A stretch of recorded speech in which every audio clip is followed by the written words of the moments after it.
ఇప్పుడు ప్రపంచంలో ఏం జరుగుతుందో చూద్దాం. డొనాల్డ్ ట్రంప్ హెడ్‌లైన్స్ నుంచి దూరంగా ఉండడం ఎక్కువ ఇష్టపడ్డారు. ఇన్‌ఫాక్ట్ ఈయన అమెరికన్ హిస్టరీలో ఈయన ఇచ్చిన ప్రెస్ కాన్ఫరెన్సెస్ ఇప్పటి వరకు ఎవరు ఇవ్వల. ఈయన రీసెంట్‌గా ఒక స్టేట్మెంట్ ఇచ్చారు. యూఎస్ఏ సెక్యూరిటీ కోసం గ్రీన్‌లాండ్ నాకు చాలా ఇంపార్టెంట్ అని. ఈ స్టేట్మెంట్‌తో వరల్డ్ అంతా ఒకేసారి మళ్ళీ షాక్‌కి గురైంది. అవసరమైతే మిలిటరీ ఆప్షన్ కూడా నా దగ్గర ఓపెన్ ఉంది, అది కూడా నేను వాడతా అన్న. అసలు ఈ స్టేట్మెంట్ ఎందుకు వచ్చింది? అమెరికాకి గ్రీన్‌లాండ్ మీద ఉన్న ఇష్టం ఏంటి? ఫస్ట్ గ్రీన్‌లాండ్ గురించి మనం అర్థం చేసుకో. గ్రీన్‌లాండ్ ఎక్కడ ఉంది? నార్దర్న్ హెమిస్ఫియర్ లో కెనడాకి నార్త్ ఈస్ట్ సైడ్ లో ఉంది. Greenland world's largest island. Greenland area approximately 2 million square kilometres. దీన్ని ఇండియాతో కంపేర్ చేస్తే 3.28 million square kilometres with a population of 140 crore. మనం గ్రీన్‌లాండ్ 2 మిలియన్ స్క్వేర్ కిలోమీటర్స్, కానీ పాపులేషన్ ఎంతో తెలుసా?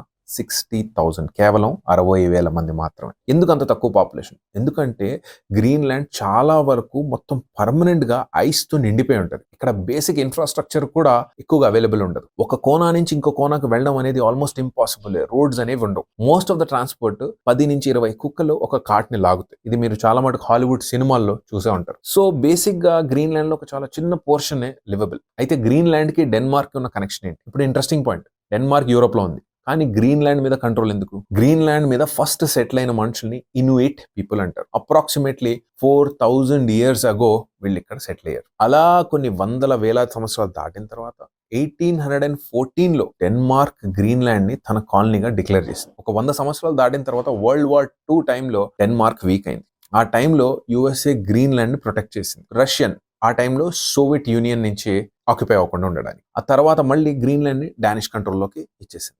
ఇప్పుడు సిచ్యువేషన్ ఏంటంటే, జియోగ్రఫికల్లీ అమెరికాకి గ్రీన్‌లాండ్ చాలా దగ్గర, పొలిటికల్లీ డెన్మార్క్ కంట్రోల్ అంటే యూరప్ కంట్రోల్లో ఉంది. అయితే ఇక్కడ ఇంపార్టెంట్ పాయింట్ మనం తెలుసుకోవాల్సింది ఏంటంటే, గ్రీన్‌లాండ్ ఆటోనమస్ ఎలా అయింది? ఈ రోజు కూడా 80 to 90% ఆఫ్ పాపులేషన్ ఇన్యుయిట్ పీపుల్. వాళ్ళకు ఒక స్లోగన్ ఉంది, Greenland belongs to the people of Greenland. మాకు యూరోప్ తో ఎటువంటి సంబంధం లేదు అని వాళ్ళ లోకల్ పాపులేషన్ అంటది. డెన్మార్కే ఒక రెబిలియన్ ఫియర్ లా కనిపించి 2009లో గ్రీన్‌లాండ్ ని ఆటోనమస్ గా డిక్లేర్ చేసుకుంది. అప్పటి వరకు తన కాలనీ లాగే వాడుకుంటుంది. ఇప్పుడు గ్రీన్‌లాండ్ దగ్గర వాళ్ళ ఓన్ గవర్నమెంట్ ఉంది, ఎలక్షన్స్ ఉంటాయి, ఓన్ లాస్ ఉంటాయి, వాళ్ళ ఓన్ క్యాపిటల్ సిటీ నూక్ కూడా ఉంది. అయితే డిఫెన్స్ అండ్ ఫారిన్ పాలసీస్ మాత్రం డెన్మార్కే కంట్రోల్ చేస్తుంది. So Greenland complete sovereign country అయితే కాదు. ఇన్ఫాక్ట్ ఇండియా స్టోరీ కూడా more or less during 1947 was on the similar line. మొత్తం ఇండిపెండెన్స్ ఏమో మిమ్మల్ని కూర్చోబెట్టి వెళ్తాం, మేము నడిపిస్తాం అన్నారు. కొన్ని విషయాలు అలా అంతా కుదరదు బాబు, బయలుదేరండి ఇంకని చెప్పి ఆ టైంలో ఉన్న గ్రేటెస్ట్ లీడర్స్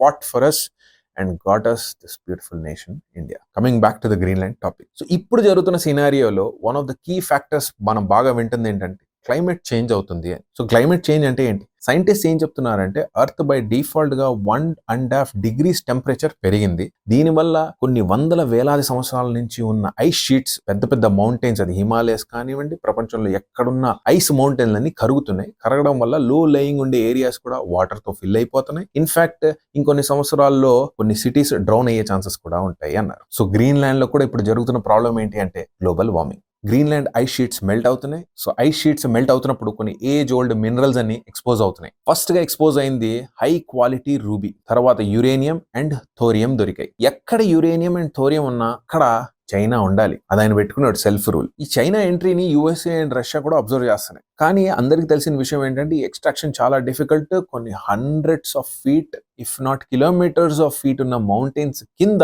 ఈ రేర్ అర్త్ ఎలిమెంట్స్ అనేవి దొరుకుతాయి. సో చైనా ఎంట్రీ తీసుకుంటుంది REEలో. అయితే చైనా గ్రీన్‌లాండ్ దగ్గరకు వచ్చి మాకు ఈ REE రేర్ అర్త్ ఎలిమెంట్స్ కావాలి అని అడిగింది. REE అంటే ఏంటి? నియోడియం లాంటి ఎలిమెంట్స్.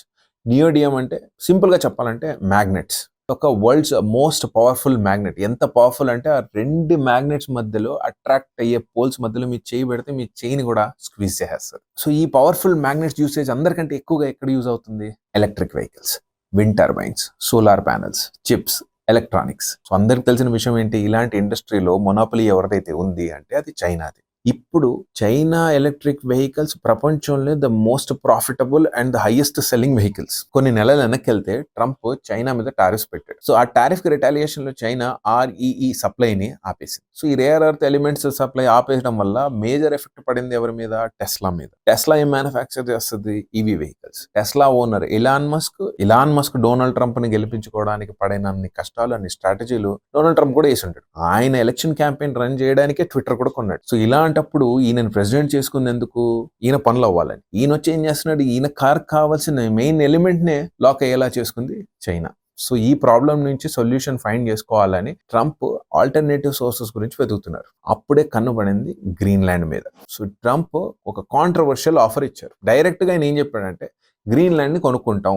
డెన్మార్క్ దానికి రెస్పాన్స్ ఏమి ఇచ్చింది తెలుసా? Greenland is not for sale, it is our self respect. అయితే యుఎస్ఏ ఇచ్చిన ఈ ఆఫర్ వల్ల డెన్మార్క్ ఒక విషయం అర్థం చేసుకుంది. ప్రతి చోట యుఎస్ఏ చేసే ఒక పంచాయతీ ఉంటుంది. ఈ పంచాయతీని మనం సాల్వ్ చేసుకోవాలంటే ఫస్ట్ గ్రీన్లాండ్ లో ఉండే ప్రాబ్లమ్స్ ని అడ్రస్ చేయాలి. సో దానికి భాగంగానే గ్రీన్లాండ్ కి అగ్రెసివ్ గా ఫండింగ్ పెంచింది, ట్రాన్స్పోర్ట్ పెంచింది, సెక్యూరిటీ కూడా పెంచింది. At the same time China infrastructure diplomacy కూడా ట్రై చేసింది. నేను రోడ్స్ ఇవన్నీ బాగా డెవలప్ చేసి మీకు కంట్రీ ఇస్తాను, మీరు నెమ్మదిగా నాకు పే చేసుకోండి. బాబు నీకో దండం, ఆల్రెడీ శ్రీలంకని పెట్టేశావు, ఇక మాకు అవసరం లేదు, నువ్వు బయలుదేరి ఇక్కడి నుంచి అని వాళ్ళ ఆఫర్ని రిజెక్ట్ చేసింది. సో ఇవన్నిటిని సైలెంట్ గా అబ్జర్వ్ చేస్తుంది రష్యా. రష్యాకి కావాల్సింది ఎలిమెంట్స్ కాదు, ఇంకేదో కాదు, ఆ ఆర్కిటిక్ రూట్. ఎందుకంటే Russia and America old enemies.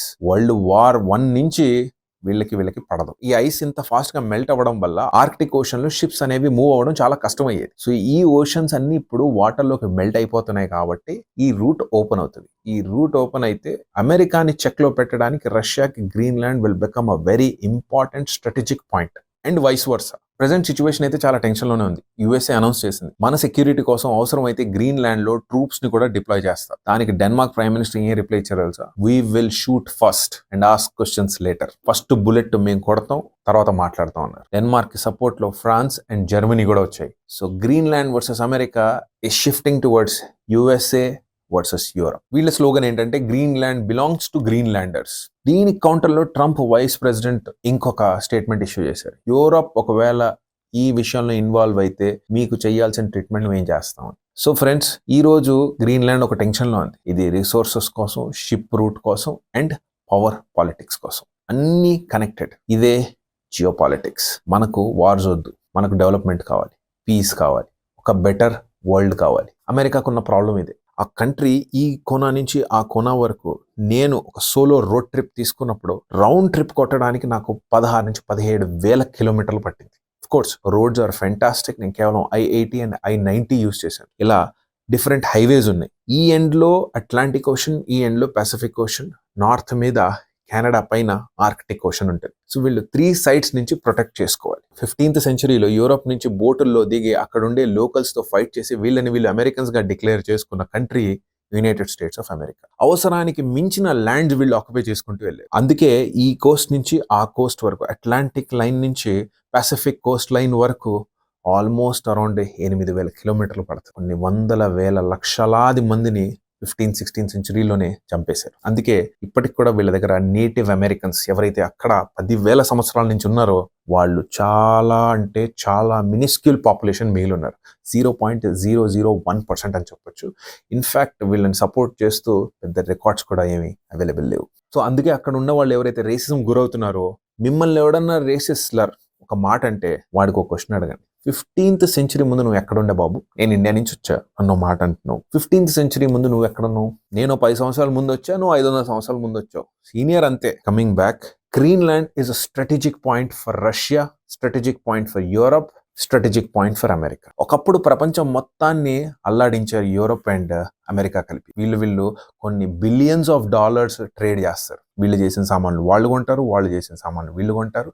వీళ్ళకి నచ్చిన కంట్రీని ఇన్వైడ్ చేస్తారు, వీళ్ళకి నచ్చిన కంట్రీని సోర్సెస్ని ఎక్స్ప్లాయిట్ చేస్తారు, మనుషుల్ని చంపేస్తారు, డమ్మీ గవర్నమెంట్స్ పెడతారు. అక్కడుండే ప్రజలతోనే, అక్కడుండే కొత్త గవర్నమెంట్స్ తోనే వీళ్ళు ఖర్చు పెట్టిన సొమ్మంతా లాగుతారు. జపాన్ మీద న్యూక్లియర్ అటాక్ చేసిన తర్వాత జపాన్ మాకు ఇంకా ఆర్మీయే వద్దు బాబు, నువ్వే మమ్మల్ని చూసుకో అని చెప్పి ఇప్పటికి కూడా డబ్బులు కడుతున్నారు. అంతెందుకు, story of Syria, Libya, Iraq, ఏ కంట్రీనా తీసుకోండి, అమెరికా ఇన్వైట్ చేసింది అంటే ప్రపంచానికి చూసే హెడ్లైన్ మటుకు మేము పీస్ తీసుకెళ్తున్నాం అక్కడికని ఉంటుంది. ద ట్రూత్ ఇస్ రిసోర్సెస్ ని లాక్కుంటది. సో ఫ్రెండ్స్, ఐ హోప్ ఇవాళ మీరు కొత్త టాపిక్ నేర్చుకున్నారు and you will have better and healthy discussion on your dinner table or your coffee table with your friends. Thank you for watching. I am Dr. Irfan A. Syed.